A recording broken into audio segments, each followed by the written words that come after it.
que se deu comigo a seguir? Compenetrei-me, e nada mais, das leis que regem as vidas e seus fenômenos, que as fazem livres ou que as tornam agrilhoadas a 1001 contingências, quando ignorantes de que sagradas são as finalidades, de que maravilhosas são as colheitas do bem. Muitos outros me precederam nos relatos, sendo esta série, que é a maior havida no mundo até o dia de hoje, constituída de muitos livros. Quem quiser saber do que tratei a seguir, dos meandros a que me entreguei, a fim de saber e me aplicar nos serviços de solidariedade, entre um plano e outro, busque ler aquilo que outros vazaram nessas obras. O céu, até certo ponto, já foi bem exposto. Resta é saber, de fato, até onde quererão os nossos amigos da terra, os encarnados, atender aos seus apelos.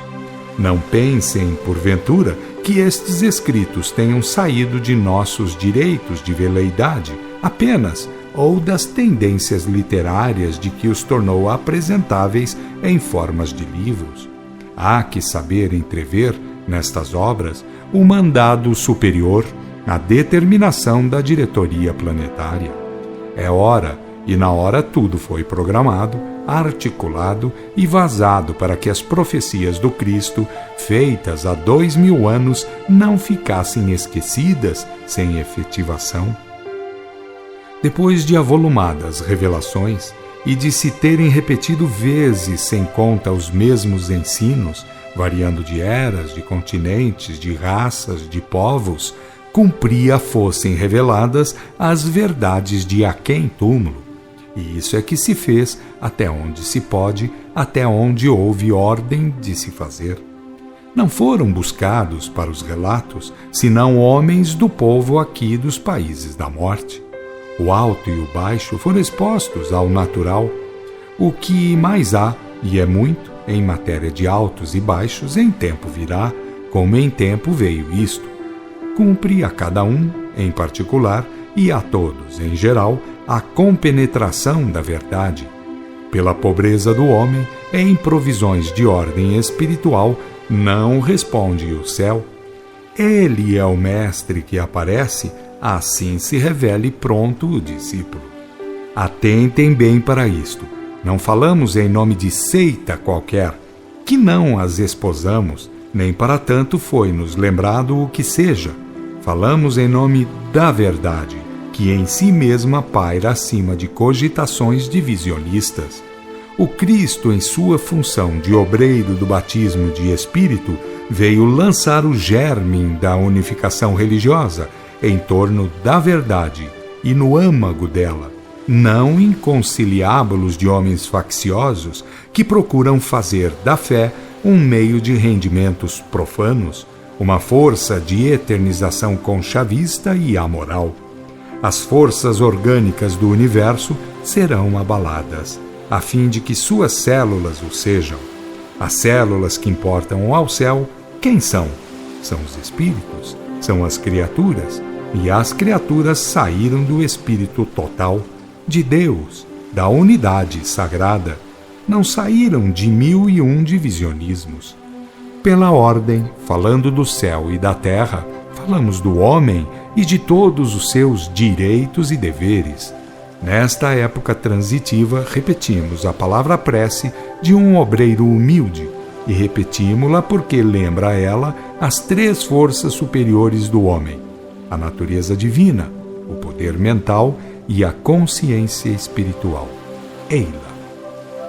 Sagrado princípio do universo, fundamento de tudo e todos.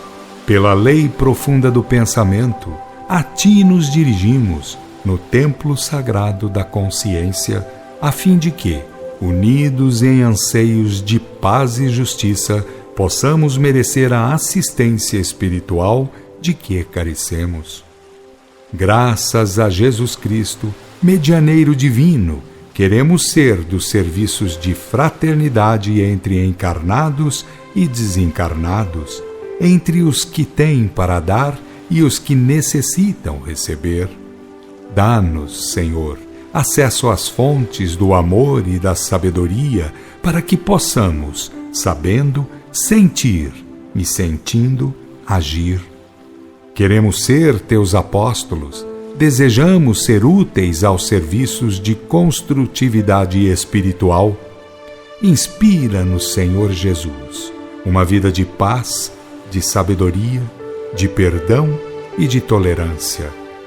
Dá-nos a oportunidade de conhecer e sentir o sentido moral da vida. Dirige nossos passos às fontes dos eternos bens. Faze, Senhor, que as falanges do bem nos assistam e venham em demanda de nossas aspirações venturosas. Teus ensinos converter-se-ão em nossos imos, em elementos de superior consciência intuitiva dos deveres. Nesta hora cíclico-histórica, quando o mundo mental humano transita de um tempo civilização para outro, faze que os sinais do Consolador espraiem por sobre toda a humanidade, a fim de que ela saiba, creia e melhore-se nas obras de cada dia. É chegada a hora histórica, Senhor, de uma renovação cíclica. É de teus amorosos mensageiros que necessitamos a presença benfazeja. Consoante tua promessa, através deles teremos fiel testemunho da verdade que livra. Faze, Senhor, que pelas bênçãos do batismo de Espírito a humanidade se transforme num reinado de paz e ventura. Se um dia, para solver a celeste promessa, banhaste com teu sangue inocente um madeiro crucial, em outros dias, nos tempos da confirmação, permiti aos homens de bem, aos continuadores de tua obra, o poder concretizador, a assistência dos obreiros do amor e do saber.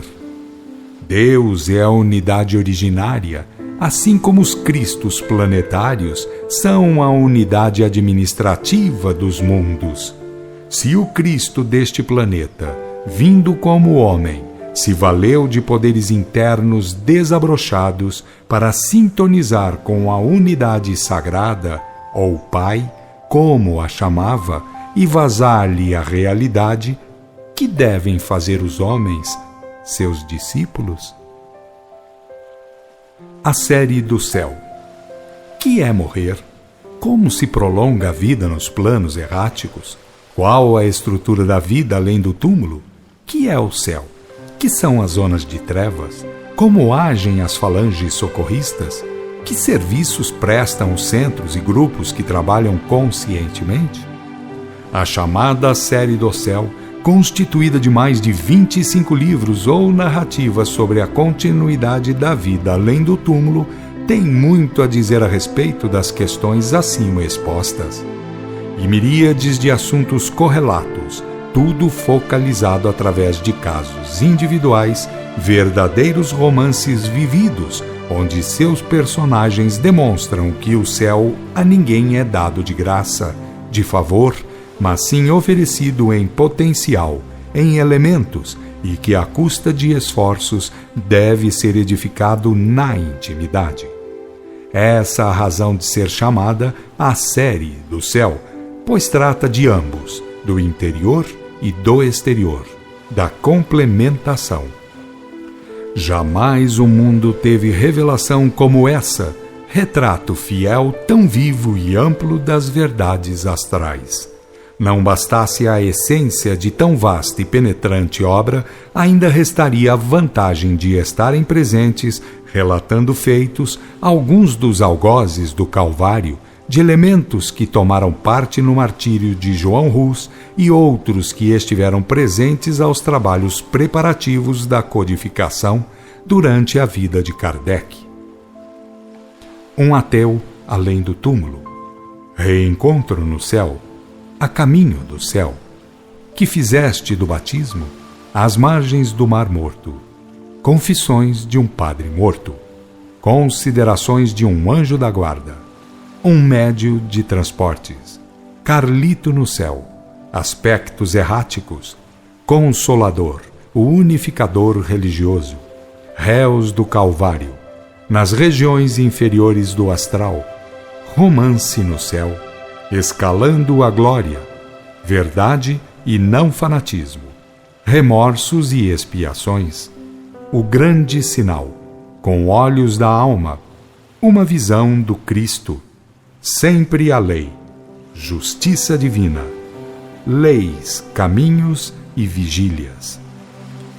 São essas obras, caro leitor, que cumpre serem lidas, a fim de que os planos erráticos te sejam do conhecimento, preparando-te para aquele dia que por certo virá, quando deixares a terra das formas densas e dos pensamentos obstrusos, dos conceitos rampeiros e das vivências animalizadas.